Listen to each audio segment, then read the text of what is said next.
ওটা দেখ কিভাবে তাকিয়ে আছে আমাদের দিকে। ছেলে মানুষ তাকে তো থাকবেই, এদের কাজই তো এটা। কেন ওরা কি লাইফ টাইম থাকে? মামা মামা এক্সকিউজ মি, এই যে হ্যালো, সমস্যা কি আপনার? আপনি কি জীবনে কোনোদিন মেয়ে মানুষ দেখেন নাই? এরকম লম্পটের মতো তাকিয়ে আছেন কেন আমাদের দিকে? আপনি আমাকে বলছেন? জি, এখানে তো আপনি ছাড়া দ্বিতীয় কোনো লম্পট দেখছি না আমি। আপনি ভুল করছেন, আমি অন্ধ। সরি, আসলে বুঝি নাই তো, এক্সট্রিমলি সরি। আসলে ইটস ওকে, প্রতিদিন এটা আমার সাথে ঘটে। আপনি কি দেখি এই উনি তো আমাদের সাথে যাচ্ছে।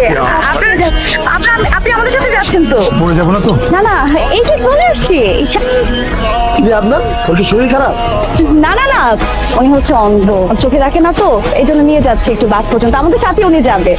চোখে সবই দেখে, আরে ও বানাইছে আমাদের বন্ধু আত্মার। ওটা তো দেরি করলি কেন? টাকা বড় দিছিলাম, তাই ট্রিপটা নিজেই শুরু করে দিলাম।